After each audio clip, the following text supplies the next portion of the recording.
Hello, everyone, and welcome back to the Fairy in the Woods podcast. If you made it here, thank you so much. I really appreciate it. I just wanted to give two disclaimers before we started. One is that my audio sounds a little weird because I need a new microphone, but don't worry, I bought one. And I bought two, actually, so I will be able to have guests on my podcast. So hopefully we can do that soon. And my second disclaimer is at the end of the podcast, I start talking about some sexual things, so if that's not for you, please skip that part. Also, if you're a family member, don't listen to that part. Thank you very much. Much love. I hope you enjoy. Thank you for being here. It means a lot to me as this is only my second podcast episode. So, thank you so much for your support. I love you. Um, if y'all can check out the earrings really quick, I went to the Oddities and Curiosities Expo recently in Providence and I got these amazing earrings. And guess what they're made out of? Snake vertebrae. If you saw it on my TikTok, you'd know. Go follow me. I just reached 800 followers on TikTok. Boom, crazy. That's the most followers I've ever had on any account, and I've had lots of accounts throughout my life, so that's pretty cool. So thank you. If you're a follower from TikTok viewing this podcast, thank you, because it's so hard to get people to go from one platform to another. So thank you. And today I'm going to be answering your questions. I asked on my Instagram story what questions you guys want me to answer, and I will be going through some of them today, and these today will all be related to my queer identity. I mean, I'm a fairy in the woods, I might as well talk about it. All right, let's get into it. So, the first question that I think would be good for you guys to know about me is what is my experience transitioning with hormones and my physical transition. I have been on hormones for a couple years now. I think 3 or 4 years I've been on testosterone, and I started taking testosterone in my senior year of high school, I believe. Taking testosterone is the only thing that I've really done to physically transition besides getting my name legally changed and my gender marker legally changed on my birth certificate, my passport, my license, everywhere. My experience with taking testosterone has been quite the journey. We're gonna get vulnerable here right away. Ever since I hit puberty and when I was 11 years old, I got my first period. If you don't know, I am transmasc, and that means I was originally born as a woman, and now I've transitioned into a masculine clusterfuck. Um, I still, I don't know if I necessarily feel comfortable saying trans man because I'm a he they. Want to, I don't feel entirely seen by the label of man. Although, by society's definition and just by perception, most of the time people would just be like, oh, that's man. But sometimes I play with the gender lines a little bit. But I got my first period when I was 11, I believe, and ever since then it's been hell. My periods are awful. They would last. I would track my periods, and my mom didn't believe me when I told her this, but my period would last over a month. And this is not like heavy bleeding the whole month, but I was bleeding consistently for like months. That's not correct. You're supposed to only bleed for a couple days to a week. That's not right. So I tried birth control before I went on testosterone, and I did the Depo shot, which I know has a lot of negative health side effects, but I was at that point where I was so dysphoric having my period and also so emotional because I had a lot of mental health struggles. If you've been on my YouTube before, if you've been on my TikTok before, you know that I've uh, suffered with depression and severe depression and anxiety, but I've also struggled with self-harm. I had an eating disorder. I was going through a lot. And having these periods and having the dysphoria that came with them was really bad. And not to mention they were just super painful and long. And I'm like, God, make it end. So I went on the Depo shots and they helped. They got rid of my period for the most part, but it got to a point where I was like, I need to get on testosterone like now. I was in senior year of high school, and all the other guys around me had gone through puberty. They had facial hair, they had deep voices, and I still had the voice of a little girl. And I hated it. So, my mom originally, when I first came out of the closet, she was not accepting. But I give my mom props. She's come a long way. She's very accepting of me now. But when I first came out, I came out in 6th grade as trans to her, and she was like, I don't understand. I thought you were a lesbian. Why can't you just be like a masculine lesbian? And I was like, cause I'm not a masculine lesbian. I want to look like a man. I want to be perceived more manly. It took some time. I came out in middle school when I had bought a binder on her account, so she like kind of knew what I was up to, and I had started a GSA at my middle school, so like it was, and I was dressing more masculine. It was pretty obvious that I was trans, uh, and she kind of knew because I already told her. But I had kind of gone back in the closet because I was afraid, because I was like, "Ooh, we weren't really accepting the first time." So I came out, and then she accepted me, which was awesome. But the testosterone, the physically, that's a part of like physically transitioning. She was a little against. Not completely. She just said that she wanted me to wait till I was 18. And I think that's just because when you're 18, you're like legally an adult and you can kind of make your own decisions. And I think she just didn't want me, if I had to guess, I just think she didn't want me to like regret it and then blame her because I was a child and she had to consent to that decision. But with the help of my doctor, I was able to convince her to let me take testosterone, because I was like, I had to really open up and be vulnerable with her.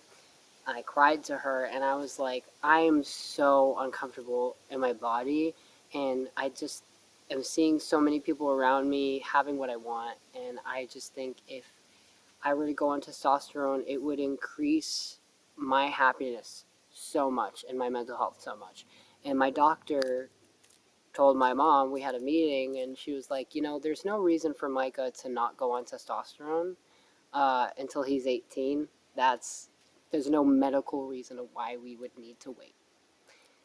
So eventually she was convinced, and I got put on testosterone, and it's been great since. But I have gone through 3 different types of testosterone now. I started off with the shots, and the shots, oh my god. The shots were too much for me. I had to do intermuscular because my insurance didn't cover subcutaneous fat injections. It's basically where you like press your stomach fat together and just put the tiny needle through your fat, and it's a much less painful process. But I had to do intermuscular because that's what my insurance only covered, and that's where you have to spread your skin apart and stick the needle in deep into your muscle. It was painful. I dreaded doing it. I would miss my shots a lot because I didn't want to do it. I'd procrastinate. So I was like, okay, I need to stop this. And also, when I'd miss the shots because of my period problems, my period would be happening despite the fact that I was on testosterone. So then I switched to gel. Gel is also annoying. I'd forget to do my gel. I'd do it at the morning, and sometimes I'd do it at the nighttime.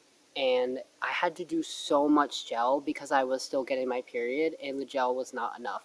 I was doing 6 pumps a day of testosterone gel, and if you have taken it or you know about it, you know that testosterone gel is like alcohol-y and leaves a sticky feeling on you. And it was just so annoying and such a process. So I was like, okay, I'm fucking done. And I'm also still getting my period, and I'm doing 6 pumps of testosterone gel. I cannot fucking do this anymore.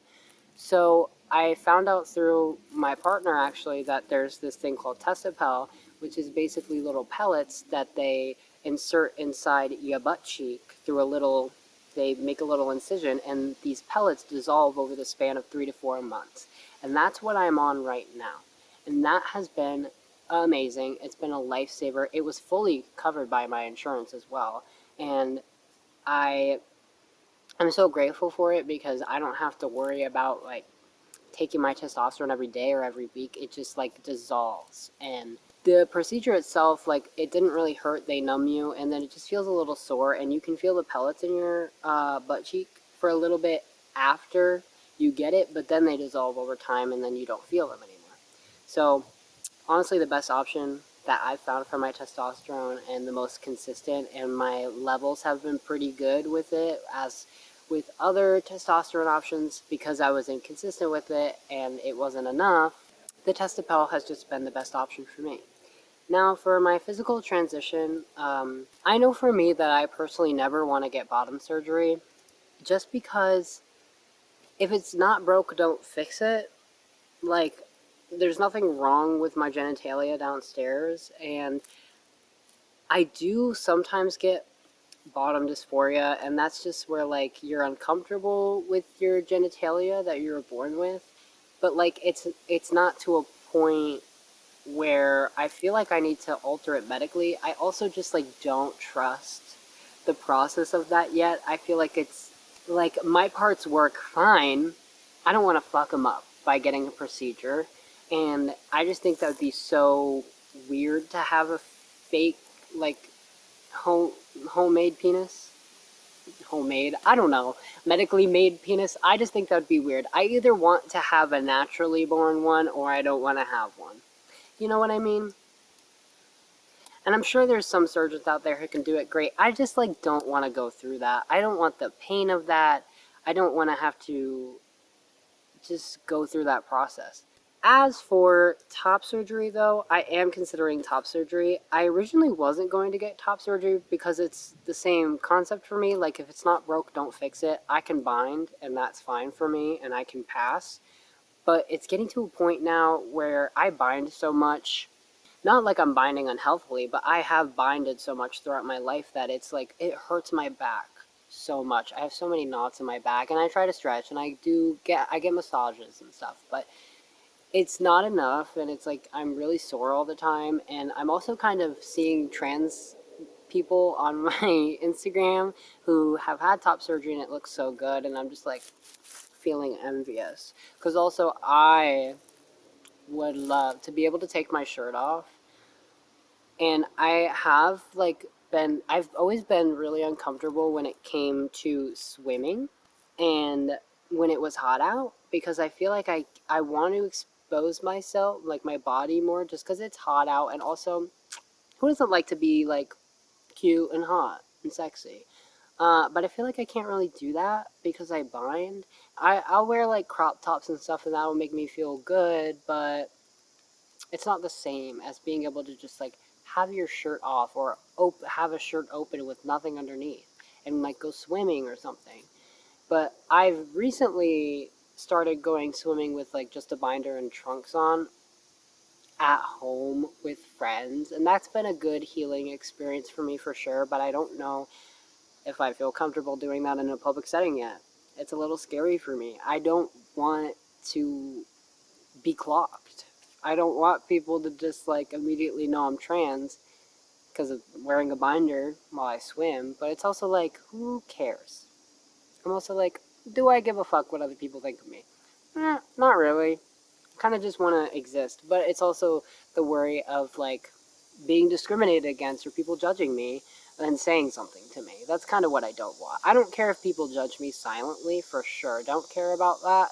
And I get that all the time. Like, people give me dirty looks all the time and whisper, but it's just like the confrontation of people saying shit to me. Like, if somebody does, which I have had experiences like that, like, I'll ignore them, obviously, but it's not great. You just want to feel comfortable and safe in your body, and if other people are going to make that hard for you, like, I don't really want to do that. So that's where I am right now with my transition. I will probably get top surgery.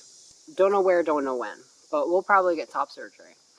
And I don't want, as I said, I don't want bottom surgery, but I do, because of my period problems, I do want to remove my uterus and keep my ovaries or something like that, just so I don't have a period anymore.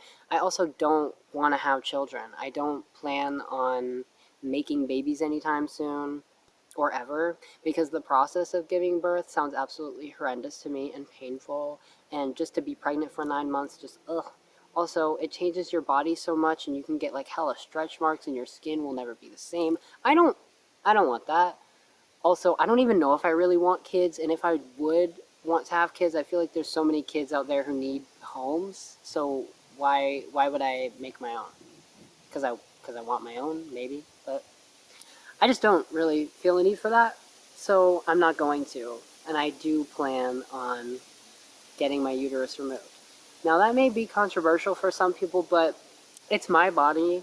It's my choice. I don't plan on having children, and my period is a fucking nuisance. So why do I care?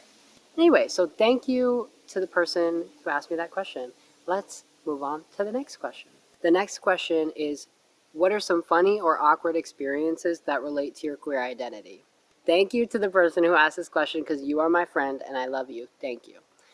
Um, the first thing that comes to mind when I think about funny or awkward experiences is one time I went into the men's room and I was wearing a particularly like gender bendy outfit that day, but I didn't feel comfortable going in the women's room because I do have facial hair and most of the time people do clock me as man. So I didn't feel comfortable going into the women's restroom, but I was wearing like a crop top and I looked a little femme, and I think I had like hoop earrings on.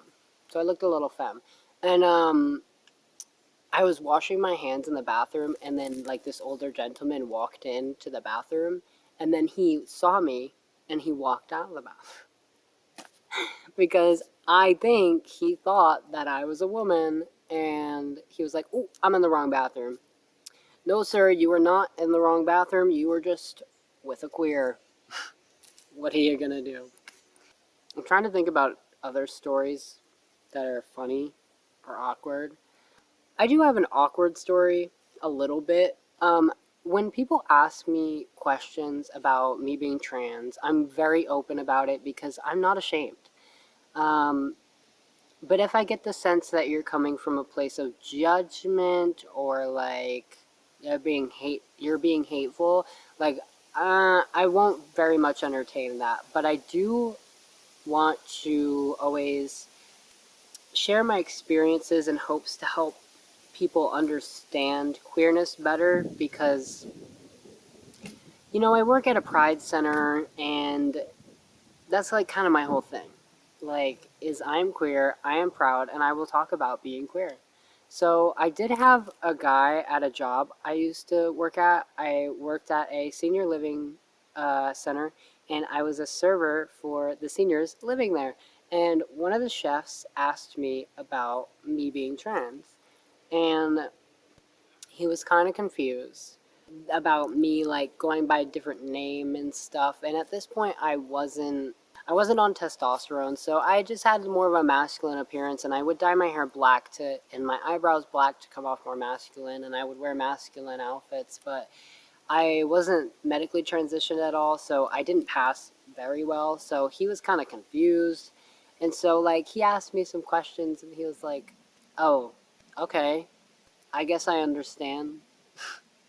And it was kind of an awkward experience. That was actually the first time that someone had asked me about being trans and who wasn't like a family member or something, and I was kind of like, do I respond? But he was like, "Can I ask you questions?" And I was like, "Sure, ask me questions." And I think he asked me questions about like if I was going to transition and stuff, and I was like, "Yeah, eventually, but right now I can't." So, I'm not, but I'm transitioning socially.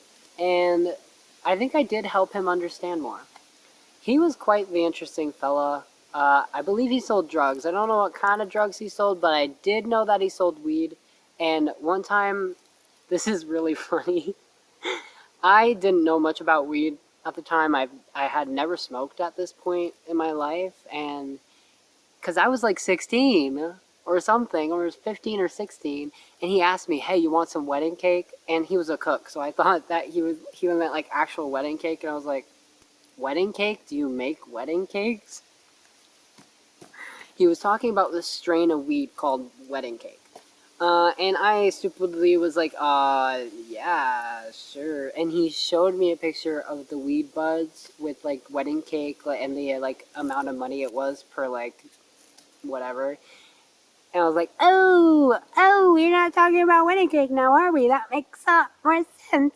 Whoops. He was a character. There were a lot of characters that I worked with at that senior living place, and I honestly wish them all well. They were all really they were funny, they were fun, they were great. And I've spoken to one of the girls that I worked with uh, there before after I quit, which was awesome. And she's so nice and great. So, like, if you're watching this girl, I love you. So nice to see you. And thank you for saying hello to me the last time you saw me. I can't really think of any more funny or awkward experiences right now. So, I'm going to move on to the next question. But another question that somebody submitted on my Instagram was, I'm having my first gay relationship, like help. Like give me some advice. And this one's for my baby gays or maybe gay or queer people who have never been in a queer relationship before. This one's for you if you've only been in a straight relationship before. There's a lot of different aspects that come with being in a queer relationship for the first time, and that's like your family finding out, like if your family knows that you're queer and are in a queer relationship, and like do you tell them? There's also like how do I go about it? And because queer relationships are so unique and beautiful, and the fact that there are not necessarily these like set up roles of what who should do what, because the whole point is that it's queer, it's not straight, there's no man, there's no woman, it's either you're both women, you're both men, or you're both gender diverse. And so there's no like set in stone rules. So my advice for people who are going into a queer relationship for the first time, I'd say, is just act naturally, do what you want to do. If you want to make the first move with this person, I'd say make the first move. Or if you're too nervous, be real. I'd also say always communicate. If family is a worry for you, communicate that with your partner. I'd say with family, you'd want to like kind of figure out how they feel about the queer community. If you already know that your family's chill, like I think you'll probably be fine if you tell them. Uh, it's just a process of like actually coming out to them at that point. If they don't already know, there's also the worry of like the other person's family not being accepting, and then it's really just about. I think the majority of things with relationships is just communication. You will hear that all the time. Communicate about everything. If you communicate about your family when what you're worried about and ask for advice, or ask each other what you guys are comfortable with in regards to that, and regards to PDA as well, because being a queer person and having displays of affection in public can be scary. So if this is a first queer relationship for you, talk about that with your partner and talk about your boundaries with that and what you're comfortable with. Like, oh, you can hold my hand in public, but I don't really want you to kiss me in public. I think that's okay, but like that can change depending on where you are. Like, say you're with friends, maybe you're more comfortable with PDA with friends, or if you're in a gay space, maybe you're more comfortable there. Or maybe with family is another example. Like, do you feel comfortable with PDA around family? Um, I think with family it can be hard because if someone's family is not accepting of you guys, you may feel like you need to hide your relationship or just like pretend to be friends. And from my experience, me personally, I would rather be with someone who's open and honest with their family. If it's an unsafe environment where they feel like they can't, then that's a different story. But it's also like, I'm not going to hide who I am to please somebody else's family, because if you don't like me, why do I care? And if they don't like you, why are you trying to please them? I think you should always be yourself. But if it's a situation where they like live at home and they have to kind of be stealth, otherwise they might get kicked out or something, that's like a whole different story. I just think if you are a grown adult and you live on your own and you're afraid to tell your family, like, I don't think I'd want to be with somebody like that, because I don't want to hide myself, and I don't want to hide our relationship from our family. That just seems like weird. I don't want to be your friend. I'm not your friend. I'm your partner.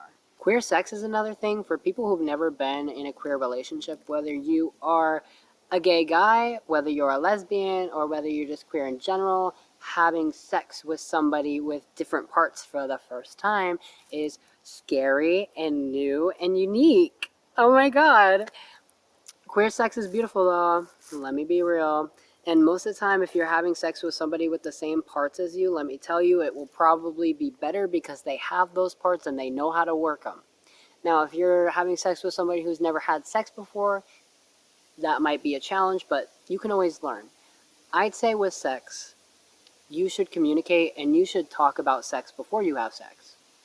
You should talk about what you like in the bedroom. You should talk about any kinks that you might have.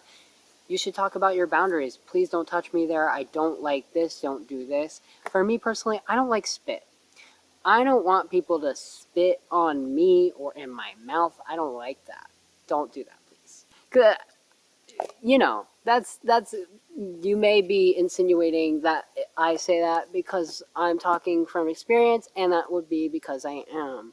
I had somebody spit in my mouth and I hated it. That is fucking disgusting. I hate the texture of spit. Please don't ever do that to me. Thank you. For gay sex, for man on man sex, if you're having sex when you both have penises and you're trying to do anal, we're getting really explicit right now. You want to douche your butthole. You want to use lube. You want to make sure to really prepare your butt before you have anal sex. Otherwise, you're going to tear your butt. And that shit is not fun. It will hurt. Don't do that shit. Prepare. Go slow. Don't just stick it in there with no preparation. You're on the road to a lot of pain and discomfort if you do that, so don't do that. Douches are cheap. You can go buy them at Walgreens. You can go buy them at CVS or Walmart. Go buy a douche for your butt if you're gonna do anal. Even if you're not a gay man, if you're gonna go do anal, I recommend douching or at least pooping before you have sex. Trying not to eat things that are gonna make you have diarrhea, and wiping your butt and making sure your butt's clean. As for lesbian sex, or maybe you're like a trans man with another trans man, or maybe you're like, whatever, it doesn't matter what your identity is, vagina on vagina sex, if you're doing that. That one, I'm kind of like, that's kind of self-explanatory to me. Like, if you've ever masturbated before, you know what feels good for a vagina. I mean, everyone's different, everyone likes different things, so this goes for both people with penises and vaginas. I'd say just try different things, and what I think is most important in the bedroom is to pay attention to how the other person reacts when you do these things, and whatever makes them have a bigger reaction, maybe they make more noise or they're moving around more, do more of that and see where it gets you. Now, if they get to a point where they're like, okay, that's a little too overstimulating, can you slow it down or go slower or whatever, then obviously, yes, go slower. And I'd always say start slow and build up, and if it's more intense and they're liking it, get more intense. But some people like it really slow and soft and sweet. So that's why you want to talk about that beforehand. But if you're going into, maybe you're having a hookup. Maybe if you're having a hookup and you're going into that, I'd say start off slow and see what they like, see what they react to, and do more of that. And if they seem like they're into the more intense, do it more intensely. Make sure you trim your nails if you're having sex with someone with a vagina and you're gonna put fingers inside of their vagina. Trim your fucking nails and make sure underneath your nails is clean, because that shit is gross and you're gonna give someone a UTI. Also, make sure you're clean. Just like before you have sex with someone, just make sure you're clean downstairs. Like go in the bathroom, splash a little water, wipe her down, wipe him down, whatever you want to call it. Wipe it down, okay? Make sure it's clean. It's important to make sure you have consent, and consent doesn't necessarily have to be like, you don't necessarily have to be like so serious and be like, do you want to have sex with me right now? Because sometimes that can be a turnoff. But maybe if you're starting to kiss someone and you're like getting more touchy and feely, maybe just ask, do you like this? Does this feel good? Is this okay? and do it in a way where it's not putting pressure on the other person. Sex and consent in relationships is interesting because I feel like when you're in the heat of the moment sometimes, especially if you're with a long-term partner, you're not always like, if you know this person very well and you know their body and you know what they like and their reactions and body are responding well, it can seem like, this person's enjoying this and this is okay. If your partner is, when you're having sex, if your partner is seeming very quiet and reserved and kind of uncomfortable, you can kind of tell based off people's body language if they like something or if they don't like something. So if your partner that you're having sex with is displaying signs of kind of being uncomfortable, ask them how they're feeling, ask them if they're okay, if what you're doing is okay, like I said, because sometimes, I've been there. Sometimes you're having sex and you're not really feeling it. Maybe you're overthinking about something. Maybe you're insecure with your body. And having someone just ask you if you're okay takes the pressure off you to kind of interrupt and be like, hey, can we take a second? I always think that you should do that if you're feeling bad when you're having sex, but sometimes it feels like a lot of pressure. So if you just be a conscious partner when you're having sex, if somebody seems uncomfortable, just ask them if they're okay and if they want to do anything differently or if they want to stop. Another tip for the bedroom, don't be selfish. Don't be selfish. Selfish people in the bedroom are annoying to me. Uh, I am just I'm a very give and take kind of person, and I like to make sure that both me and my partners are taken care of in the bedroom and just in my relationships in general. So I not necessarily make sure that things are even, just make sure that we both feel loved and appreciated and cherished. And if like one of you, if only one of you is like getting the goods, that's not necessarily fair unless you've already talked about or have set in place boundaries of maybe this person's a stone top. If you don't know what a stone top means, that's just somebody who only likes to top and they don't like to bottom at all. Now, I think that somebody can be a top and still receive. I don't think they need to necessarily be the one getting upped. Sorry to be so explicit, but we're talking about sex. Who cares? I don't necessarily think they need to be the one getting fucked for them to receive anything. Maybe the stone top can get some head, or maybe touched a little bit, or while they're doing something to the other person. I think there's so many different ways to have sex and enjoy sex, and you should just always do what's comfortable for you and what you like. And my advice is to explore new things, always try new things. And if your sex life, especially if your sex life's getting boring, try new things. Try something out of the box. Try something you've always wanted to try. Try to do something that's related to fantasies you've had. Get into it. All right. I think that's enough. I'm in the woods talking to my camera about sex. I think we need to log off for the night. Thank you so much for listening. If you enjoyed this podcast, please follow the podcast for more or subscribe on YouTube because this podcast is both on YouTube and Spotify. Video version for both, and audio only is also available on Spotify here. Also, if you want to check me out on my other social media platforms, I am on Instagram and TikTok, Myka Richard, and yeah. I also have resources listed down below and my social medias on my link tree. And if you'd like to check them out, please do. I want to add more resources to my resource list here. Maybe I should make like a Google document or something with my resource list just to make it easier for people, but I'll figure it out. It'll grow, just like my podcast will grow, and hopefully I can get a new microphone soon, because what the fuck is this? This is not going to work. I also want to have other people on the podcast. I think that'd be super cool. So I need to get multiple microphones, so I'll work it out. I know I don't want to support Jeff Bezos, so I won't, but I can get a microphone somewhere else. I'll figure it out.